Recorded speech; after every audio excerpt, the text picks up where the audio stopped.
Diagnosticado o Alzheimer, os problemas de demência, qual a efetividade do protocolo Recode? Ele vai o quê? Simplesmente parar a evolução da doença ou ele consegue retroceder e a pessoa voltar a ter uma vida normal? Teve paciente que conseguiu reverter 14 anos de doença, por exemplo, para você ter ideia. E isso é algo que a gente não vê dentro do tratamento tradicional.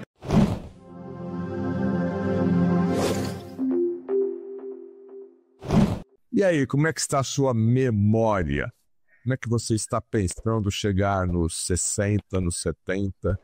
Ou será que você já pode ter problemas de memória hoje, independente da sua idade? E alguém na sua família tem Alzheimer?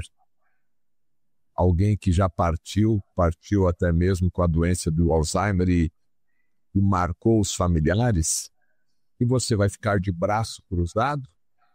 Não vai fazer nada? O que a neurologia, uma área nobre da medicina, pode fazer por você que está preocupado com essas doenças? Mas, Fernando, falta de memória, às vezes é porque eu estou estressado, é muita coisa para eu fazer. Mas você lembra que, talvez há um tempo lá atrás, você tinha 1000 coisas para fazer e não tinha problema nenhum? E agora você chega na sua casa, coloca a chave do carro, vai sair depois de 5 minutos, você não sabe onde está a chave do carro. Esse assunto eu vou conversar com a médica neurologista, a doutora Poliana Castro. Ela é formada na Universidade do Pará, tem residência médica em neurologia pela pela Faculdade de Medicina da ABC, tem título de especialista em neurologia pela Academia Brasileira de Neurologia, tem subespecialização em doenças extrapiramidais, doenças de Parkinson, na Escola Paulista de Medicina, na Unifesp, mestrado em neurologia, neurociências pela Escola Paulista de Medicina, Unifesp, pós-graduação em Nutri-Endocrinologia Funcional, adequação nutricional, manutenção da homeostase, tratamento e prevenções de doenças crônicas, pós-graduação em prática ortomolecular, médico e pesquisador em terapia de neuromodulação com conversor radioelétrico assimétrico, pós-graduação em medicina funcional no tratamento de autismo e TDAH, certificação internacional no método Decode para tratamento de disfunções cognitivas, incluindo a doença de Alzheimer. E nas horas de folga dela, ela é médica. Olha só, olha o currículo aqui da doutora. Meu Deus do céu. Doutora Poliana, muito obrigado aí por estarmos conectados. Sempre a neurologia, a gente entende, né, que é muita dedicação, muitos estudos, até por curiosidade. Medicina são 6 anos. Depois, para você receber o título de neurologista, quanto tempo mais de estudos, doutora Poliana? Boa tarde, Betete. Muito grata também por estar aqui com você. Depois que a gente termina a faculdade, você presta prova para residência médica e, dependendo do tipo de acesso, você pode levar 3 anos. Antigamente se fazia 2 anos de clínica médica e depois mais 2 anos de residência em neurologia. Depois mudou para acesso direto e aí você já entra para residência com um pacote em que o primeiro ano você faz residência em clínica médica e os 2 anos subsequentes você faz residência em neurologia. E aí depois disso vem subespecialização, vem mestrado, vem o que mais você precisar fazer pela frente, né? Bom, mas de qualquer maneira, sempre estudando, sempre fazendo especializações, congressos, então já é rotina, né? Sempre participando de algum congresso, algum seminário. Doutora Poliana, memória. A gente vai falar aqui do protocolo Recode, mas eu percebo nas minhas entrevistas que memória, queixas de memória, principalmente depois da pandemia, aumentaram muito essas perguntas aqui nas nossas lives. Depois da pandemia, a memória das pessoas ficou mais prejudicada? Ficaram mais prejudicadas? Excelente pergunta, Fernando. Isso é algo que a gente vê com muita frequência no consultório. os pacientes que relatam que depois da pandemia a cognição começou a piorar, que a memória começou a piorar. Não somente a memória, muitos pacientes abriram quadros de doença de Alzheimer, assim como de doença de Parkinson e outras condições neurodegenerativas durante a pandemia, né? Então, é lógico que o impacto da pandemia foi enorme, tanto do ponto de vista psicológico, porque o estresse a que as pessoas foram submetidas durante a pandemia, com toda a questão do isolamento, o medo de morrer, o medo de sair de casa, né? Eu costumo dizer que o psiquismo é indissociável da saúde biológica. É tudo muito intrinsecamente conectado. Então, estresse, como a gente vai ver, é um dos fatores importantes de a gente olhar dentro do protocolo RECODE, de a gente endereçar durante o programa de tratamento. Não é à toa que ele tem uma participação importante na construção do desenvolvimento de doenças neurodegenerativas. Então, muitas pessoas, de fato, começaram a perceber piora de queda da memória e do desempenho cognitivo como um todo durante a pandemia. Pode ter relação também com a questão do vírus da Covid, porque, afinal de contas, é um vírus que também traz acometimento do sistema nervoso? Sim, também tem esse fator para a gente considerar. Bom, eu queria entender, então, o que é memória do ponto de vista, né, do neurologista. Nós temos vários tipos de memória, doutora Poliana. Sim, existem vários tipos de memória. É a capacidade que você tem de armazenar informações, né? E a memória que costuma ser mais frequentemente acometida no paciente com doença de Alzheimer é a memória recente.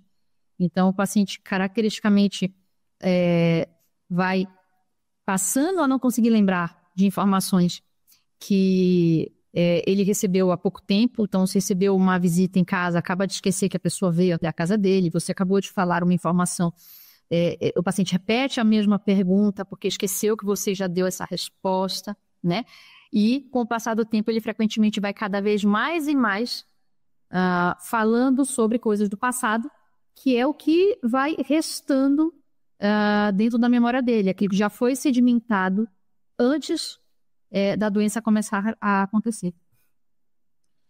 Bom, e a gente observa aqui até no seu currículo essa especialização no método RECODE, protocolo RECODE. O que é esse protocolo, doutora Poliana? Então, RECODE é uma sigla em inglês que significa Reversal of Cognitive Decline, que significa em português reversão de declínio cognitivo. Por que tem esse nome? A história do RECODE é assim.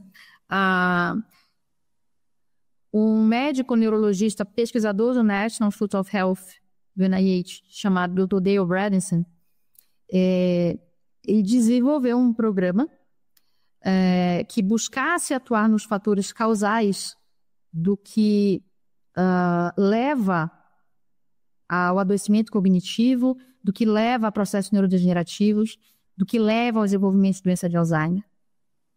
E se pautou também em princípios da medicina funcional, que é reconhecida como uma especialidade médica nos Estados Unidos, para que, com base num programa amplo e voltado para fatores de risco, voltado para fatores causais, ele pudesse ter medicina de precisão dentro da neurologia e buscar resultados melhores nos pacientes que tivessem doença de Alzheimer e outros acometimentos cognitivos. E ele conseguiu patrocínio do governo americano para desenvolver pesquisa científica, aplicando esse método em diferentes pacientes que estivessem em diferentes centros clínicos e sendo aplicado por diferentes médicos. E o que ele observou de resultados foi que em 90% a 100% dos pacientes estudados houve algum grau de reversão de declínio cognitivo.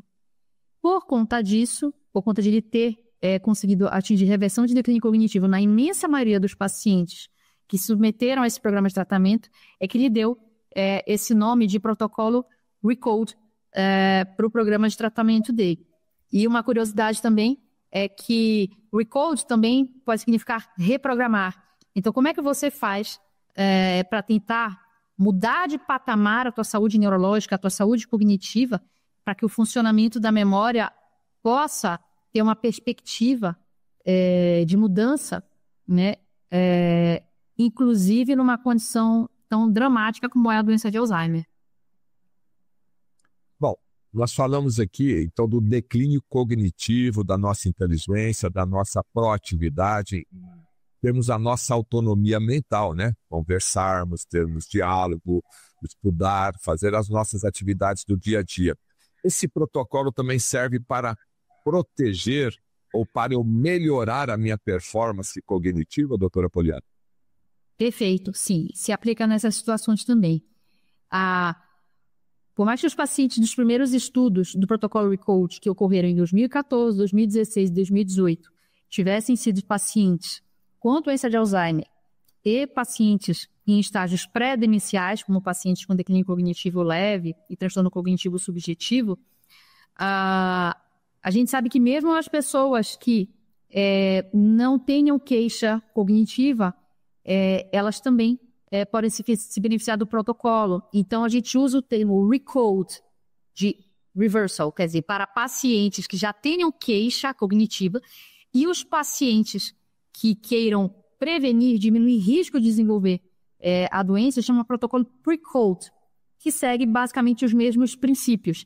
Então, como o protocolo ele ajuda a mapear risco genético, a gente consegue identificar que pessoas têm mais predisposição a desenvolver a doença, ou mesmo pessoas que simplesmente têm um histórico familiar de doença de Alzheimer, porque o fato de você ter um parente de primeiro grau com o diagnóstico da doença já te coloca um risco aumentado de vir a desenvolver a doença, né? Então, esses pacientes que têm o receio de desenvolver a doença e que queiram diminuir o risco de desenvolvê-la, eles têm indicação de fazer o protocolo Recode. E, digamos que a maior preciosidade dentro do Recode é quando você consegue intervir de forma precoce, quando você consegue iniciar o tratamento naquele paciente que tem doença de Alzheimer e que está em estágios mais iniciais, e nos pacientes que querem prevenir.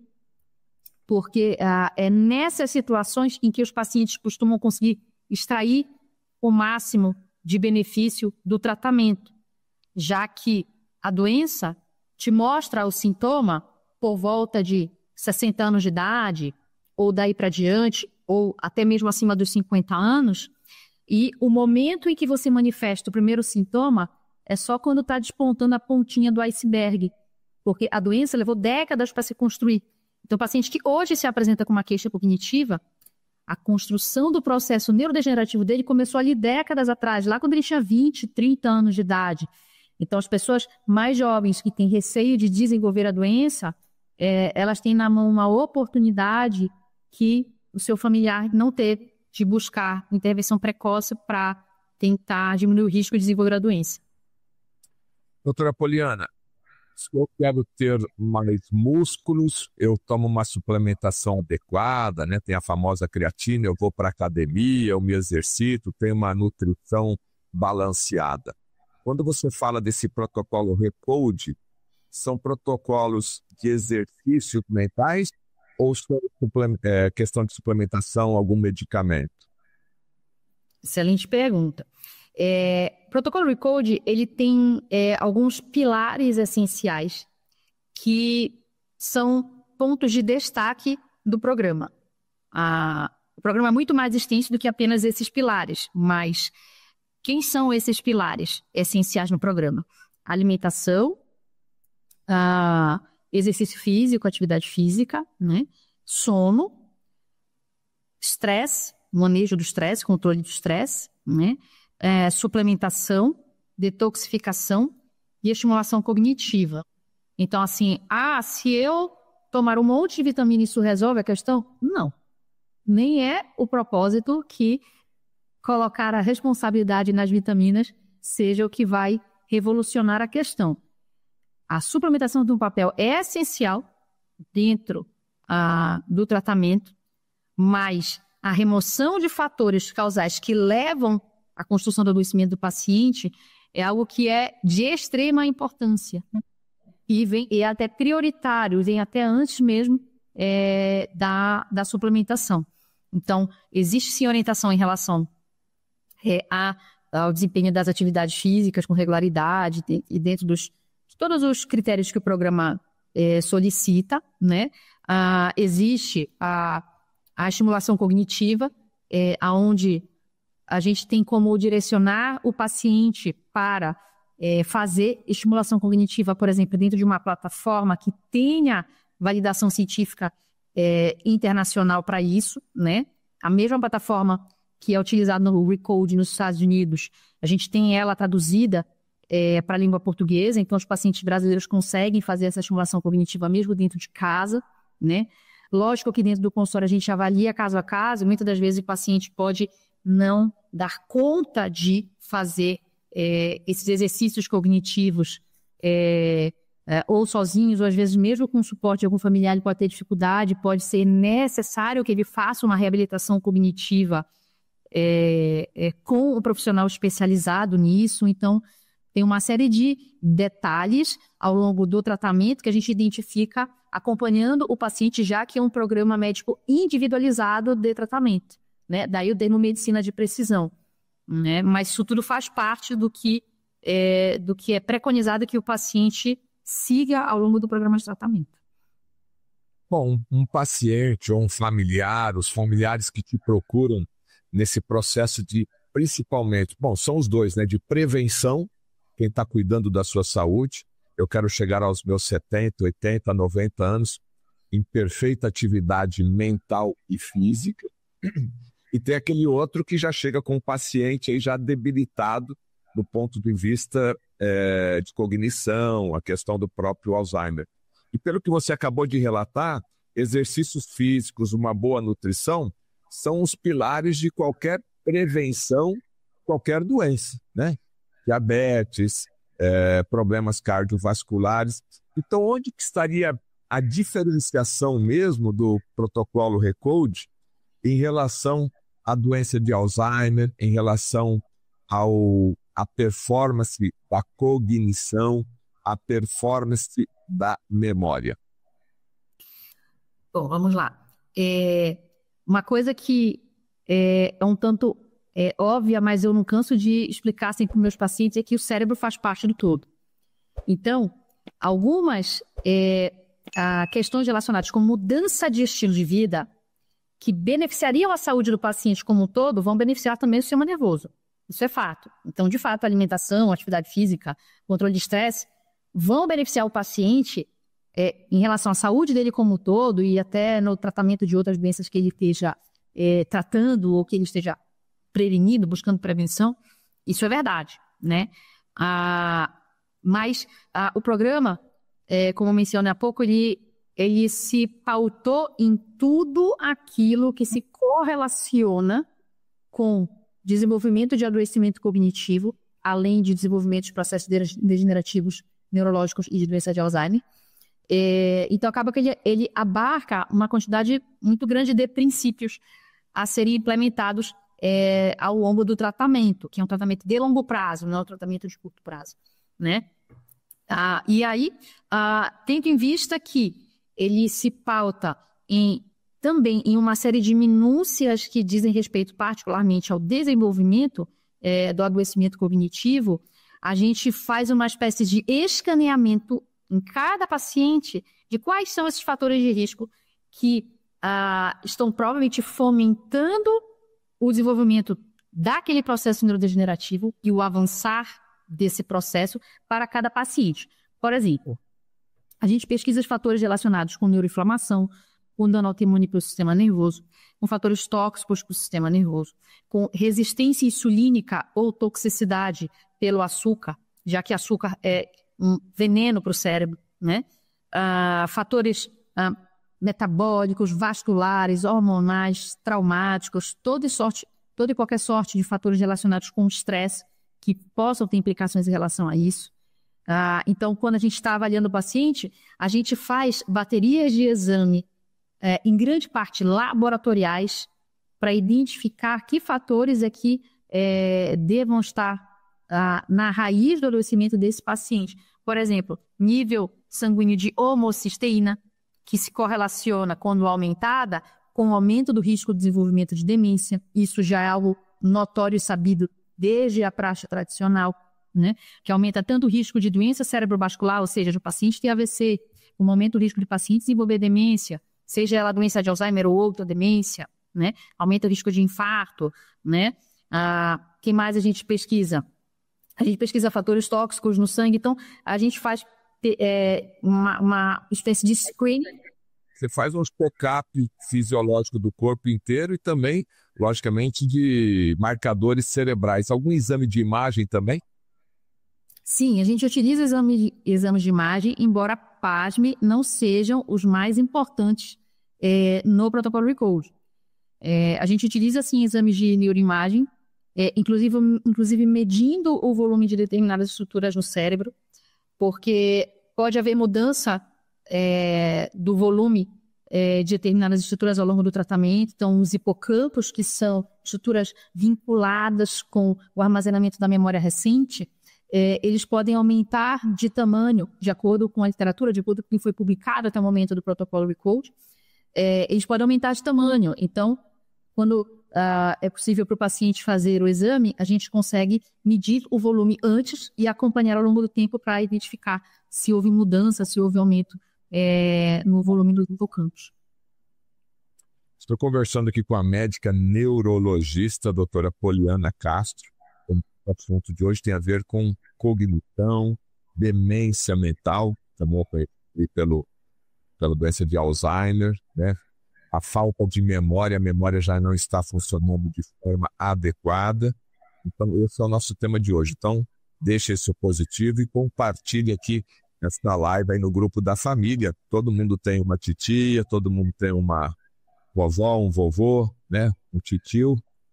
E, de repente, você está chegando aí na melhor idade. Doutora Poliana, já que a gente está falando aqui a questão da idade, qual a faixa etária mais comum de apresentar os sintomas do Alzheimer, da demência? Normalmente eles com 70, 80 anos, ou tem pessoas mais jovens hoje apresentando esses sintomas? A partir dos 60 anos é a idade mais frequente de a doença acontecer. Mas, se você perguntar qual que é a principal causa de demência em pacientes acima dos 50 anos, a resposta é a doença de Alzheimer.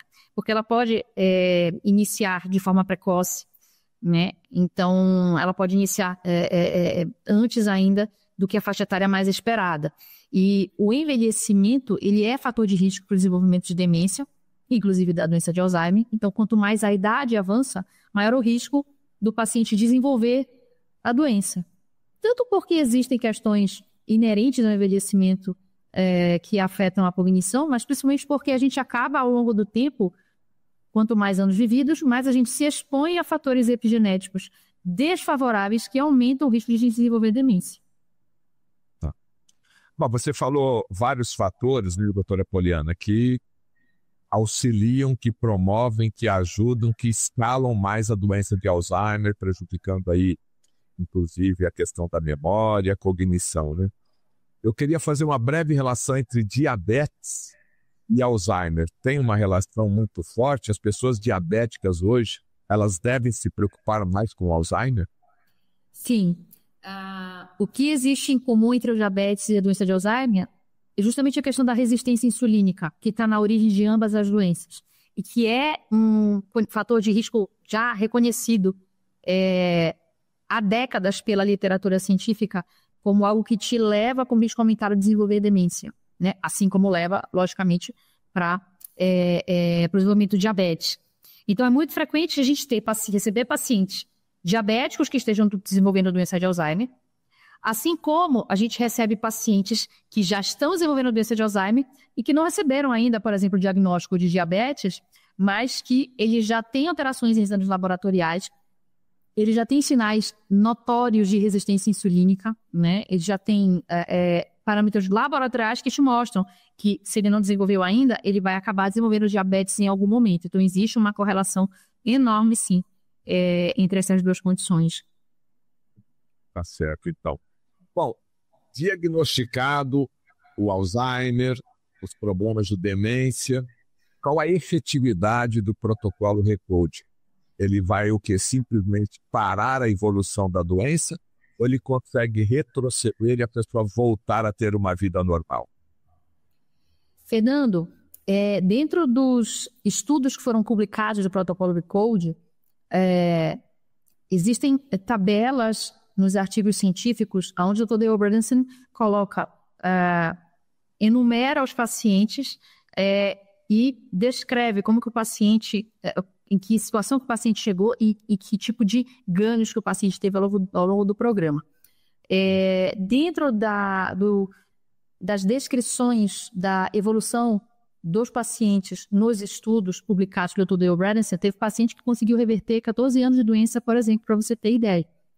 E isso é algo que a gente não vê dentro do tratamento tradicional. Então, esse tipo de resultado, por exemplo, pode acontecer. É variável de pessoa para pessoa, quanto que cada pessoa vai poder extrair, né, de benefício do programa, porque existe uma série de variáveis em jogo, né?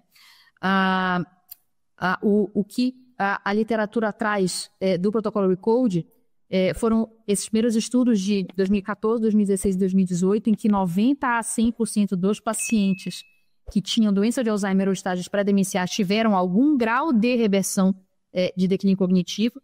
Depois disso, teve outros estudos que vieram em 2021, 2022, e tem um estudo que iniciou em 2023 e talvez termine antes do final desse ano, que já está em andamento, cada vez com um número maior de pacientes para testar justamente a eficácia, né, do tratamento. Então, é variável o quanto cada paciente possa extrair de benefício do programa. Existem algumas questões como, por exemplo, os pacientes que chegam para iniciar o tratamento em fases mais precoces da doença são os pacientes que conseguem extrair maior benefício. Então, por exemplo, paciente com doença de Alzheimer em estágio leve, e muitas vezes ele pode perder critério diagnóstico da doença de Alzheimer e reverter para declínio cognitivo leve, aonde ele já passa a ter ganho de autonomia, onde você já teve notoriamente modificação da evolução da doença, e é o que a questão da modificação da evolução da doença é o que a gente vê no consultório acontecer com muita frequência. Então, semana passada, por exemplo, eu recebi uma paciente que veio até o consultório falando assim: doutora, eu estou te procurando porque uma conhecida minha tinha recebido o diagnóstico de doença de Alzheimer e depois que ela começou o seu tratamento, ela melhorou muito a ponto de que ela voltou a trabalhar. E eu quero evitar de ter essa doença, já estou com algumas queixas, quero fazer esse tratamento porque eu quero tentar ao máximo me livrar desse risco. Então, esse tipo de relato que os pacientes trazem, ou das pessoas que conhecem pacientes que se trataram pelo método, chegam para a gente relatando como que mudou a vida das pessoas a partir do tratamento. Agora, doutora Poliana, qual que é a duração desse tratamento? Eu queria alguns exemplos, porque, lógico, nós temos pacientes que já estão em um estágio avançado aí, com a doença, né, de Alzheimer, declínio cognitivo, e temos outros que estão começando. Então, me dê alguns exemplos aí da duração desse protocolo RECODE. Sim, é um tratamento que a gente costuma dizer assim, ele tem data para começar e não tem data para terminar, né? Por quê? Porque a gente está tratando de uma doença crônica que levou décadas para construir. Então, eu sempre falo para os pacientes assim, aquilo que levou décadas para construir, você não tem como buscar desconstruir as raízes desse adoecimento da noite para o dia. É o que leva tempo também. Então, a gente não consegue, de fato, delimitar quanto tempo que vai levar para cada paciente, justamente porque cada paciente tem o seu próprio, eu digo, seu próprio iceberg, que é como se fosse, uma analogia que eu utilizo para dizer, o iceberg é a construção do adoecimento. No cada paciente tem o seu próprio quebra-cabeça, tem sua própria construção, particularmente do seu adoecimento, que tem uma série de fatores imbricados e a gente precisa buscar desatar todos os nós que a gente puder ao longo desse processo. Então, no geral, é um tratamento que leva anos, né? Pode levar o resto da vida do paciente, né?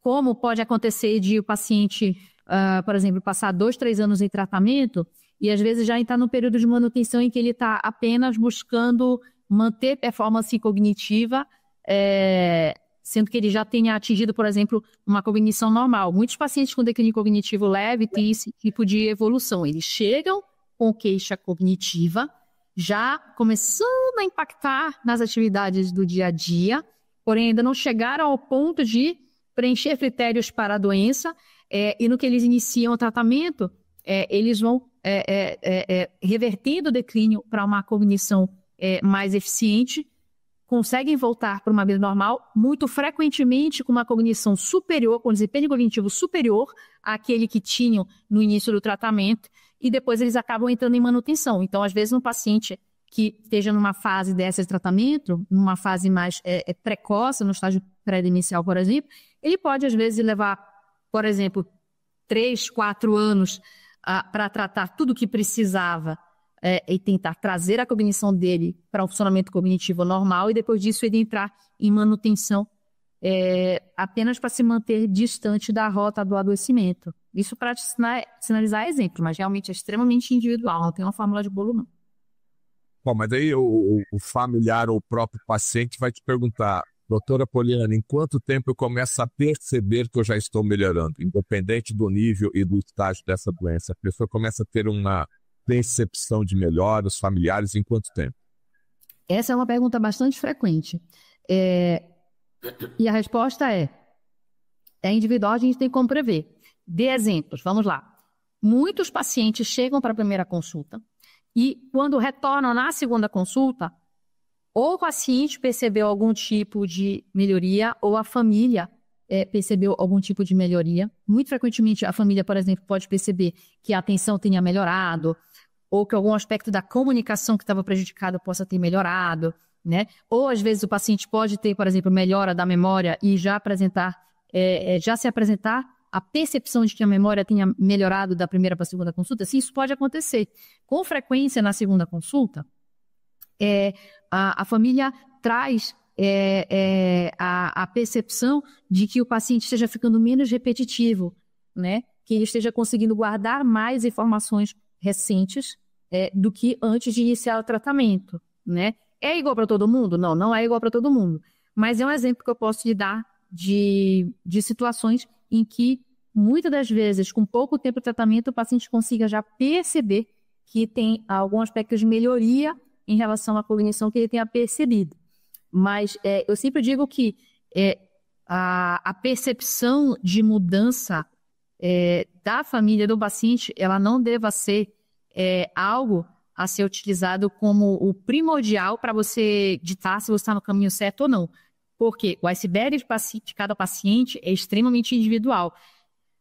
Quando você trata a partir da base dos fatores que motivam os adoecimentos, é diferente de quando você está tratando a conta do sintoma.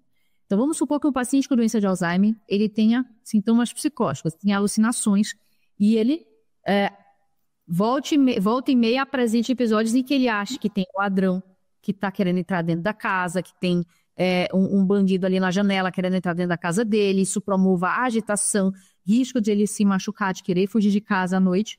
E aí é uma situação em que o paciente vai ficar desesperado, a família vai ficar desesperada e vai dizer assim: vou procurar um neurologista para ver o que eu posso fazer para o meu pai, para minha mãe parar com esse tipo de sintoma, porque numa dessa ele sai correndo de casa, se bate, cai no chão, quebra uma perna, etc. Né?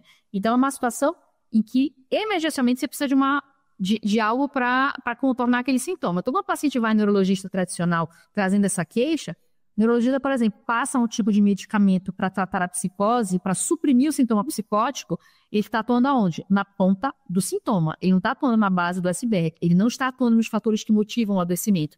Mas aquele sintoma rapidamente pode melhorar por conta daquela intervenção que foi feita no sintoma. A doença vai continuar progredindo, seguindo o curso que ela teria que seguir, né?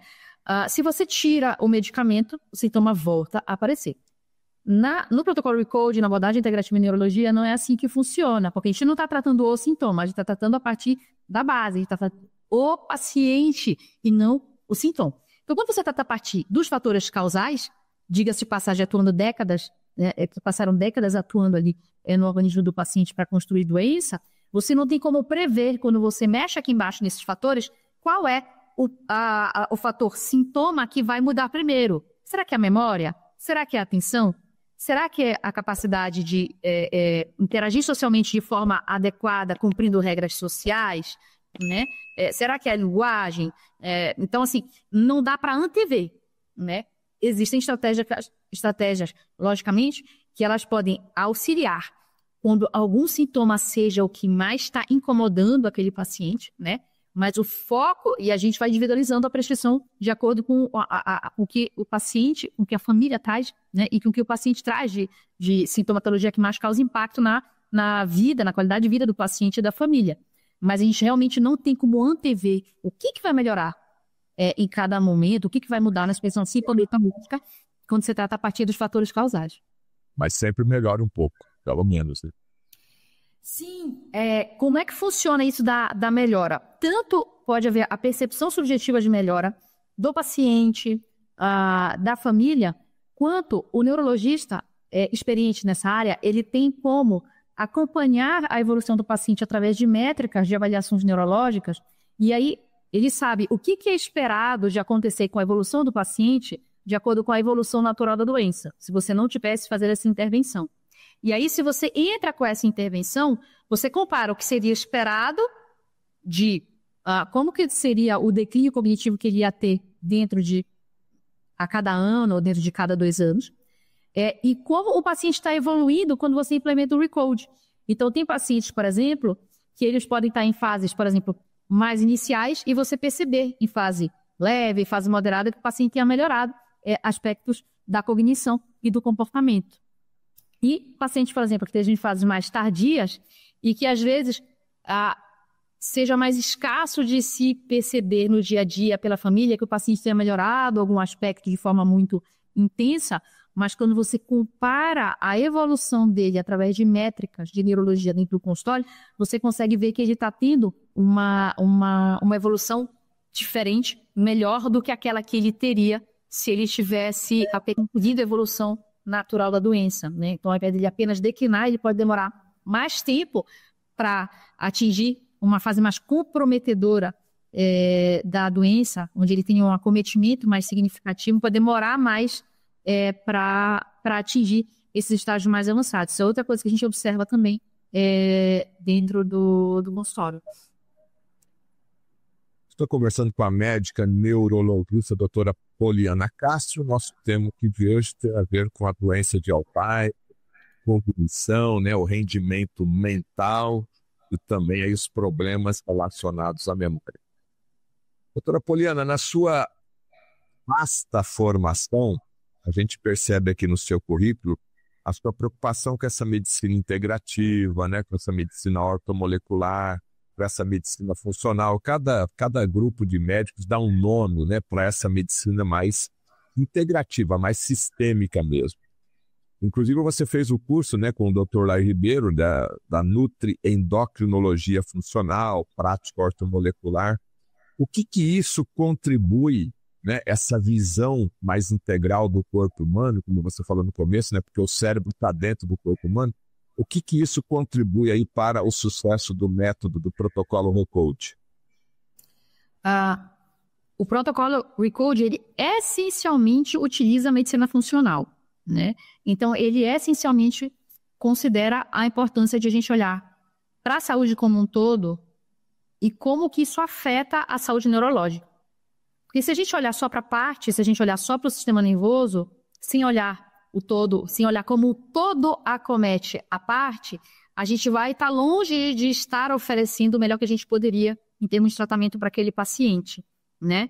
Então, o sintoma está acontecendo aqui, mas o que motivou o sintoma, ele não acontece de forma isolada por conta de fatores que vêm do sistema nervoso, né?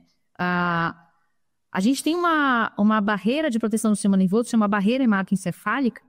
Ela serve para proteger o sistema nervoso de uma série de substâncias que possam ser ruins, né? Mas tem uma série de fatores que acaba alterando a permeabilidade dessa barreira hematoencefálica e tornando o cérebro alvo de uma série de fatores que vêm de fora do crânio para dentro dele, né? Então, se a gente não levar em consideração fatores como alimentação, fatores como a nossa microbiota, fatores como a nossa exposição a uma série de fatores epigenéticos, ou seja, uma série de fatores ambientais que interferem na nossa expressão gênica, a gente vai acabar desenvolvendo adoecimento neurológico por conta desse tipo de exposição. Então, não tem como a gente ter uma visão mais limitada hoje em dia. O protocolo RECODE traz isso, ele é uma resposta da medicina funcional aplicada à neurologia e que justamente traz a importância de a gente olhar o indivíduo como um todo e entender da forma mais ampla possível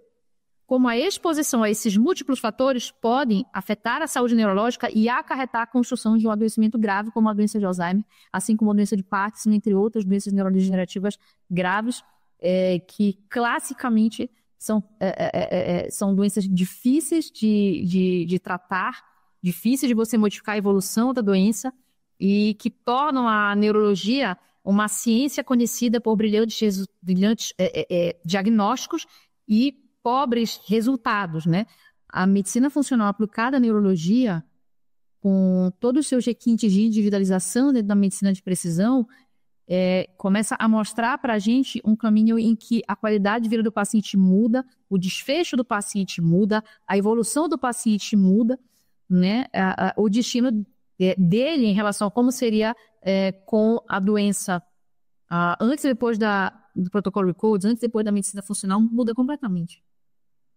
Esse protocolo RECODE, então, não são todos os seus colegas neurologistas que aplicam e que praticam. Isso é como se fosse uma licença. Quem que pode aplicar esse protocolo RECODE, doutora Poliana?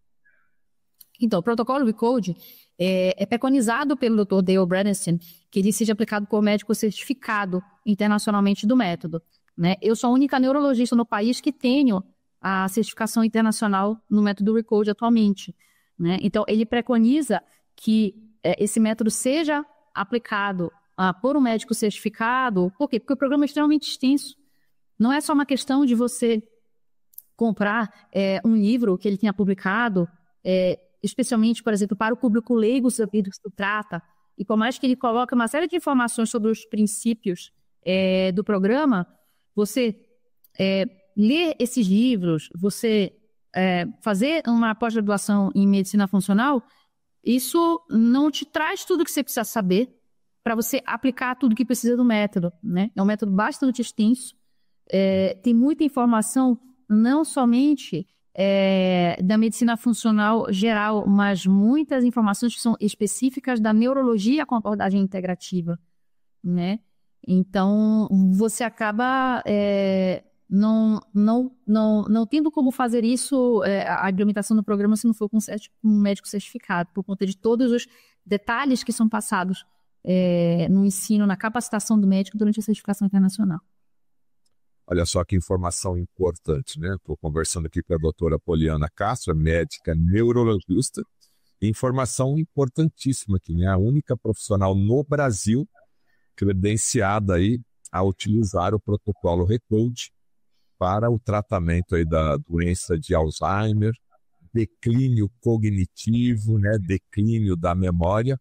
Então, aqui no Brasil hoje você pode ter acesso a esse tipo de tratamento através da doutora Poliana Castro. Doutora Poliana, a gente tem uma audiência muito grande, inclusive fora do Brasil. Esse tratamento, ele obrigatoriamente tem que ser presencial ou algumas fases do tratamento é possível ser feito através da teleconsulta?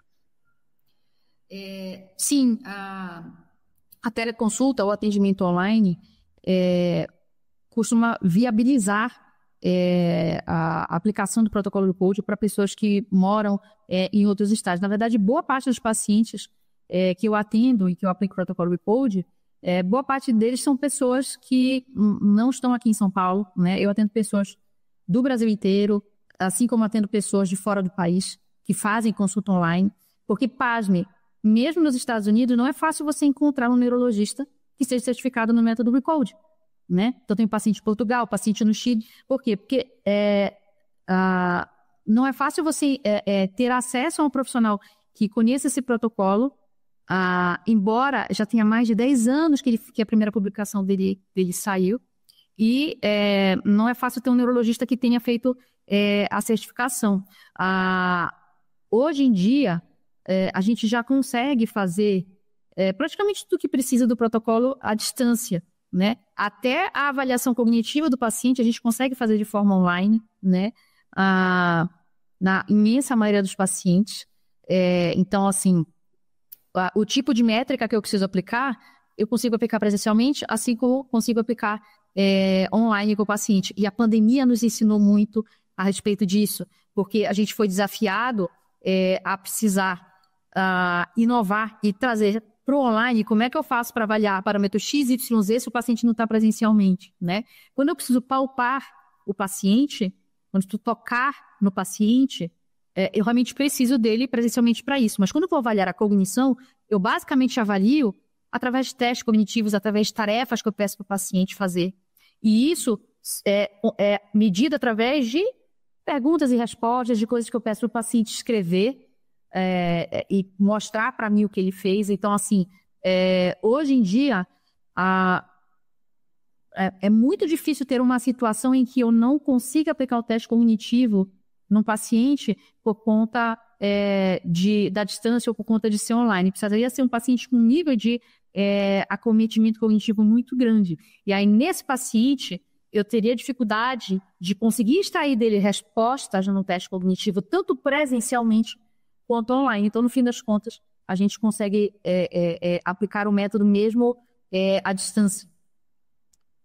A partir, então, de qual idade o protocolo RECODE, né, de prevenção da doença de Alzheimer, de melhora da cognição, a partir de qual idade eu estaria apto a poder utilizar esse protocolo? Fernando, o protocolo, ele não define uma idade a partir do qual o paciente possa se beneficiar. O que a gente vê é que, na maioria das pessoas, na maioria das vezes, as pessoas que já estão com a doença buscam o tratamento. Parentes do paciente de primeiro grau, como, por exemplo, filhos, muitas vezes ficam preocupados em desenvolver a doença, então ali naquela faixa etária dos 30 anos, 30 e poucos anos, buscam o tratamento para a prevenção, para diminuir o risco de vir a desenvolver a doença. Mas por mais que seja mais procurado pelo público adulto, isso não quer dizer que não tenha aplicabilidade para pessoas mais jovens. Então, vou dar um exemplo para você. Se você tem, por exemplo, um adolescente que está numa época de muito conteúdo na escola, e muita prova, e que ele não está conseguindo ter o rendimento cognitivo que ele gostaria, ele pode utilizar um tratamento com o RECODE para buscar melhora de desempenho cognitivo, por exemplo. Isso pode acontecer em qualquer idade. Tem pacientes, por exemplo, na faixa etária infantil mesmo, né, crianças que tenham prejuízo cognitivo por conta da sua doença neurológica, e a gente, aplicando o protocolo RECODE para esses pacientes, mesmo em faixa etária infantil, os pacientes conseguem melhorar o desempenho cognitivo. Então, ele é um método que ele é indicado para todo e qualquer paciente que tenha queixa cognitiva, seja ao ponto de ter a doença de Alzheimer ou de não ter ainda esse diagnóstico, mas estar em estágios pré-demenciais, né? Ou simplesmente ter a queixa cognitiva, assim como ele é indicado para os pacientes que não tenham queixa cognitiva, mas que queiram prevenir a doença em qualquer faixa etária, ou pacientes que queiram buscar otimizar o funcionamento cognitivo. Quero melhorar minha memória, quero melhorar minha atenção, quero melhorar minha cognição. Para esses pacientes, o método se aplica também. Então, não existe uma distinção a respeito da idade. O paciente autista pode ser beneficiado? Pode. Eu, inclusive, sou mãe de 2 autistas, né? Foi dessa forma que eu acabei buscando a medicina funcional. Foi por conta do diagnóstico dos meus filhos que eu fui buscar fazer pós-graduações dentro dessa área. Então, o protocolo RECODE ele é permeado de forma intensa de princípios de como promover saúde cognitiva para o paciente com acometimento neurológico que tenha algum tipo de disfunção na cognição. Então, como isso é algo que a gente também encontra no autismo, que a gente também encontra no TDAH, esses pacientes costumam se beneficiar bastante dos princípios do protocolo RECODE que a gente utiliza no tratamento. Pois é, meus amigos, aqui no canal do Fernando Betete, Você sempre recebe informações diferenciadas. E hoje nós abordamos o assunto do protocolo Recode, que, lógico, esse foco para a doença de Alzheimer, para declínio de memória, para declínio de cognição, entre aspas, aí, da nossa inteligência. A doutora Poliana Castro é a única neurologista no Brasil certificada para aplicação desse protocolo chamado Recode.